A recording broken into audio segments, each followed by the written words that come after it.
இளைஞர் நலன் மற்றும் விளையாட்டு மேம்பாட்டுத்துறை, சிறப்பு திட்ட செயலாக்குத்துறை, வறுமை ஒழிப்பு திட்டங்கள் மற்றும் ஊரக கடன்கள் துறை சார்ந்த அறிவிப்புகளை உங்கள் அனுமதியோடு வெளியிடுகின்றேன். சிறப்பு திட்ட செயலாக்குத்துறை, தமிழ்நாடு திறன் மேம்பாட்டு கழகம் மற்றும் தமிழ்நாடு மகளிர் வேலைவாய்ப்பு மற்றும் பாதுகாப்பு திட்டத்தின் கீழ் மேற்கொள்ளப்பட இருக்கும் நடவடிக்கைகளை ஒருங்கிணைக்க அனைத்து மாவட்டங்களிலும் ஒரு மாவட்ட திறன் மையம் உருவாக்கப்படும். அரசின் முக்கிய திட்டங்களை கண்காணிக்க மாவட்ட அளவில் சிறப்பு திட்ட செயலாக்குத்துறை கண்காணிப்பு அலகு உருவாக்கப்படும். இந்த அலகு மாவட்ட சட்டமன்ற உறுப்பினருடன் இணைந்தே செயல்படும். வேலைவாய்ப்பினை எதிர்நோக்கும் தமிழ்நாட்டு இளைஞர்கள் பயன்பெறும் வகையில் அவர்களுக்கு ஸ்கில் வவுச்சர்ஸ் மற்றும் இன்டர்ன்ஷிப் வழங்கும் தமிழ்நாடு ஸ்கில்ஸ் பினிஷிங் ஸ்கூல்ஸ் என்ற திட்டம் 100 கோடி ரூபாய் மதிப்பீட்டில் செயல்படுத்தப்படும். நான் முதல்வன் திட்டத்தின் திறன் சார்ந்த படிப்புகள் 45,000 மாணவர்கள் பயன்பெறும் வகையில் துணை மருத்துவ படிப்புகளுக்கும் விரிவுபடுத்தப்படும். நான் முதல்வன் திட்டத்தின் மூலம் கிராமப்புறம் மற்றும் பின்தங்கிய பகுதிகளில் வசிக்கும் சிறந்த 1000 மாணவர்களை அடையாளம் கண்டு அவர்களுக்கு திறன் பயிற்சி அளித்து உயர் வேலை வாய்ப்புகளை உருவாக்கி தர சிகரம் தொடு என்ற புதிய திட்டம் செயல்படுத்தப்படும். நமது திராவிட மாடல் அரசின் முக்கிய குறிக்கோளான 2030 $1 டிரில்லியன் இலக்கை எட்டுவதற்கு பெண்களுடைய பங்கு மிக முக்கியமானதாகும். எனவே பெண்கள் முறை சார்ந்த தொழில்கள் மற்றும் உயர்தர பணிகளில் ஈடுபடுவது அவசியமானதாகும். இதற்காக தமிழ்நாடு மகளிர் வேலைவாய்ப்பு மற்றும் பாதுகாப்பு தமிழ்நாடு விசேஃப் என்ற புதிய திட்டம் உலக வங்கியின் உதவியுடன் இந்த ஆண்டு முதல் செயல்படுத்தப்படும். இந்த திட்டம் அடுத்த 5 ஆண்டுகளுக்கு, அது 2024 முதல் 29 வரை 1185 கோடி ரூபாய் மதிப்பீட்டில் செயல்படுத்தப்பட உள்ளது. இதில் இவ்வாண்டு மட்டும் 168 கோடி ரூபாய் மதிப்பிலான திட்டங்கள் செயல்படுத்தப்படும்.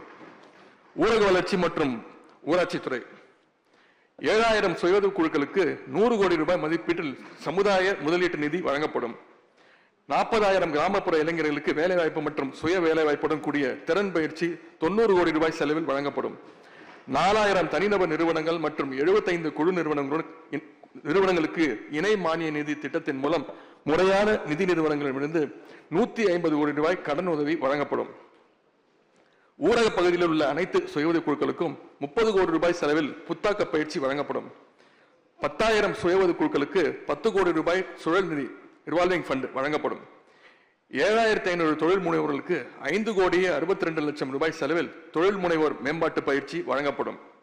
வானவில் மையம் என்று அழைக்கப்படும் பாலின வளம் மையமானது வட்டாரவில் ஒரு மாவட்டத்திற்கு 3 மையங்கள் வீதம் 37 மாவட்டங்களில் 111 வானவில் மையங்கள் 5 கோடியே 55 லட்சம் ரூபாய் மதிப்பீட்டில் நிறுவப்படும். சுய உதவி குழு உறுப்பினர்களுடைய குடும்பங்களில் உள்ள பள்ளி மற்றும் கல்லூரிகள் பயிலும் வளர் இளம் பெண்களுக்கு மாதவிடாய் கால சுகாதார மேலாண்மை குறித்த பயிற்சி 200 வட்டாரத்தில் உள்ள 6083 ஊராட்சிகளில் 4 கோடியே 65 லட்சம் ரூபாய் மதிப்பீட்டில் அளிக்கப்படும். அனைத்து சுய உதவி குழுக்களுக்கும் சமுதாயம் சார்ந்த அமைப்புகளுக்கும் பெண்கள் தொடர்பான சமூக பிரச்சனைகளில் இருந்து பாதுகாப்பு சார்ந்த சட்ட விழிப்புணர்வு பயிற்சி 3 கோடியே 24 லட்சம் ரூபாய் மதிப்பீட்டில் அளிக்கப்படும். பெண்கள் மற்றும் குழந்தைகளிடத்தில் சிறுதானியம் குறித்த விழிப்புணர்வை ஏற்படுத்தும் நோக்கத்தில் சிறுதானிய போட்டிகள் மற்றும் திருவிழாக்கள் 1 கோடியே 80 லட்சம் ரூபாய் மதிப்பீட்டில் செப்டம்பர் மாதத்தில் நடத்தப்படும். சுய உதவி குழு மகளிர் விவசாயிகளால் உயர் மகசூல் தரும் கரும்பு ரகங்களின் நாற்றுகளை உற்பத்தி செய்து விநியோகம் செய்திட அலகுக்கு 2 லட்சம் ரூபாய் வீதம் 50 அலகுகளுக்கு 1 கோடி ரூபாய் சுழல் நிதியாக வழங்கப்படும். மாநிலம் முழுவதும் 50 மாவட்ட அளவிலான வேலைவாய்ப்பு முகாம்கள் மற்றும் 50 இளைஞர் திறன் திருவிழாக்கள் 75 லட்சம் ரூபாய் செலவில் நடத்தப்படும். பெருநகர சென்னை மாநகராட்சியில் 8 இடங்களில் 50 லட்சம் ரூபாய் செலவில் மதி கஃபே அமைக்கப்படும். 4250 அரசு நிதி உதவி பெறும் பள்ளிகளுக்கு முதலமைச்சருடைய காலை உணவு திட்டம் செயல்படுத்திட சமையல் பொறுப்பாளராக தேர்வு செய்யப்பட சுய உதவி குழு உறுப்பினர்களுக்கு 30 லட்சம் ரூபாய் மதிப்பீட்டில் உணவு தயாரித்தல் பயிற்சி அளிக்கப்படும். மகளிர் சுய உதவி குழுக்களின் உற்பத்தி பொருட்களை விற்பனை செய்ய 25 அடுக்குமாடி குடியிருப்புகள் அபார்ட்மெண்ட் பஜார்ஸ் 15 லட்சம் ரூபாய் மதிப்பீட்டில் கண்காட்சிகள் நடத்தப்படும். இளைஞர் நலன் மற்றும் விளையாட்டு மேம்பாட்டுத்துறை சர்வதேச மற்றும் தேசிய அளவிலான விளையாட்டுப் போட்டிகளில் தமிழ்நாட்டின் சார்பாக பங்கேற்று வெற்றி பெற்ற குறைந்தது 100 வீரர் வீராங்கனைக்கு 3% விளையாட்டு இடஒதுக்கீட்டின் கீழ் பணியாணை வழங்கப்படும். சென்ற ஆண்டு 7 பேர் கொடுத்திருக்கிறோம். இந்த ஆண்டு இலக்கு 100 விளையாட்டு வீரர்களுக்கு. டாக்டர் கலைஞர் விளையாட்டு உபகரணங்கள் வழங்கும் திட்டத்தின் கீழ் அனைத்து நகர்ப்புற உள்ளாட்சி அமைப்புகளுக்கும் மாநகராட்சி, நகராட்சி, பேரூராட்சி ரூபாய் 100 கோடி மதிப்பீட்டில் விளையாட்டு உபகரணங்கள் வழங்கப்படும். முதலமைச்சருடைய மினி ஸ்டேடியம் திட்டம் திருவெரும்பூர், மன்னார்குடி, உத்தரமேரூர், உசிலம்பட்டி, மேட்டூர், கீழ்பெண்ணாத்தூர், கலசப்பாக்கம், தாராபுரம், பெண்ணாகரம், கீழ்வேலூர், சேந்தமங்கலம், தாம்பரம், குறிஞ்சிப்பாடி, சேலம் ஆத்தூர், கும்பகோணம், மேலூர், ஒட்டஞ்சத்திரம், திண்டுக்கல் ஆத்தூர், குளச்சல், மொடக்குறிச்சி, பன்ருட்டி மற்றும் ராமநாதபுரம் ஆகிய 22 சட்டமன்ற தொகுதிகளில் முதலமைச்சர் விளையாட்டரங்கங்கள் ரூபாய் 66 கோடி ரூபாய் மதிப்பீட்டில் அமைக்கப்படும். இந்தியாவிலே முதல் முறையாக தமிழ்நாடு உடற்கல்வியியல் மற்றும் விளையாட்டு பல்கலைக்கழகம் மேலக்கோட்டையூர் அருகில் SDAT பிரத்யேக ஒலிம்பிக் பைசைக்கிள் மோட்டோகிராஸ் BMX ஓடுபாதை ரூபாய் 12 கோடி மதிப்பீட்டில் அமைக்கப்படும். SDAT நிர்வாகத்தின் கீழ் உள்ள மாவட்ட விளையாட்டு வளாகங்கள் மற்றும் விளையாட்டு அரங்குகள் ரூபாய் 50 கோடி மதிப்பீட்டில் சீரமைக்கப்படும். கன்னியாகுமரி மாவட்டத்தில் தமிழர் பாரம்பரிய தற்காப்பு கலை பயிற்சி மற்றும் ஆராய்ச்சி மையம் புதிதாக அமைக்கப்படும். மதுரை மாவட்டத்தில் புதிதாக அமைக்கப்பட்டுள்ள ஒலிம்பிக் அகாடமியில் டைவிங் பூல் உடன் கூடிய ஒலிம்பிக் தரத்திலான நீச்சல் குளம் மற்றும் கரூர் மாவட்ட விளையாட்டு வளாகத்தில் புதிய நீச்சல் குளம் அமைக்கப்படும். அனைத்து மாவட்ட விளையாட்டு வளாகங்களில் உள்ள உடற்பயிற்சி கூடங்கள் குளிர்சாதன வசதிகளுடன் ரூபாய் 10 கோடி மதிப்பீட்டில் மேம்படுத்தப்படும். அரியலூர் மற்றும் திருவண்ணாமலை மாவட்ட விளையாட்டு வளாகத்தில் செயற்கை இழை ஹாக்கி ஆடுகளம் அமைக்கப்படும்.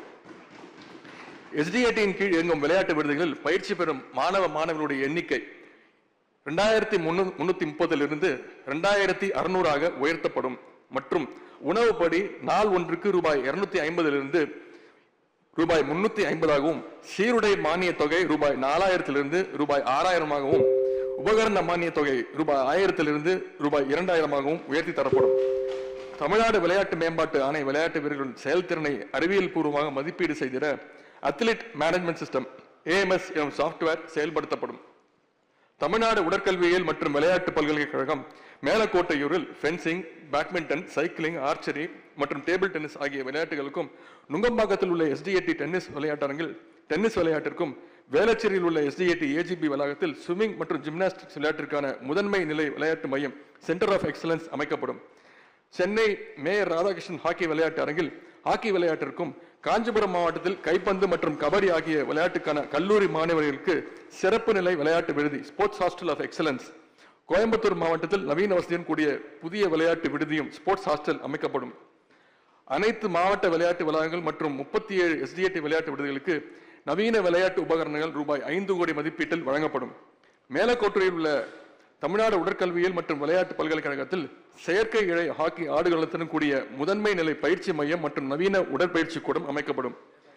SDAT-ல் அங்கீகரிக்கப்பட்ட மாநில விளையாட்டு சங்கங்களுக்கான மானியம் ஒலிம்பிக் விளையாட்டிற்கு ரூபாய் 20 லட்சத்திலிருந்து 25 லட்சமாகவும், ஒலிம்பிக் இல்லாத விளையாட்டிற்கு ரூபாய் 15 லட்சத்திலிருந்து 20 லட்சமாகவும் உயர்த்தப்படும். புதிய இளைஞர் கொள்கை யூத் பாலிசி அறிமுகம் செய்யப்படும். அனைத்து மாவட்டங்களிலும் விளையாட்டு திறன் மேம்பாட்டு மற்றும் அங்கீகார மையம் ஸ்டார் அகாடமி உருவாக்கப்படும். SDAT கட்டுப்பாட்டில் உள்ள உள் மற்றும் வெளி விளையாட்டு அரங்குகளின் கட்டமைப்பு வசதிகள் மாற்றுத்திறனாளிகள் எளிதில் பயன்படுத்தும் வகையில் மாற்றி அமைக்கப்படும். தேசிய மாணவர் படை மாணாக்கர்களுக்கு தற்பொழுது வழங்கப்பட்டு வரும் ஊக்கத்தொகை ரூபாய் 14 லட்சத்திலிருந்து ரூபாய் 28 லட்சமாக உயர்த்தி வழங்கப்படும் மற்றும் 30 எண்ணிக்கையான நவீன ஏர் ரைபிள் ரக துப்பாக்கிகள் வாங்கிடவும் நிதி உதவி அளிக்கப்படும். 2024 ஆண்டு முதல் நாட்டு நல பணி திட்டத்தின் கீழ் நடத்தப்படும் சிறப்பு முகாம்களுக்கு ரூபாய் 50 லட்சம் தொடர் செலவினமாக ஒதுக்கீடு செய்யப்படும். வெற்றியாளர்கள் மேம்பாட்டு திட்டம் CDS சாம்பியன்ஸ் டெவலப்மெண்ட் ஸ்கீம் கீழ் ஒரு விளையாட்டு வீரருக்கு ஆண்டு ஒன்றிற்கு வழங்கப்பட்டு வரும் நிதியுதவி ரூபாய் 2 லட்சத்திலிருந்து ரூபாய் 4 லட்சமாக உயர்த்தி வழங்கப்படும். தலை சிறந்த 10 விளையாட்டு வீரர்கள் ஒப்பந்த அடிப்படையில் எக்ஸ்பர்ட் கோச்சஸாக பணியமர்த்தப்படுவர்.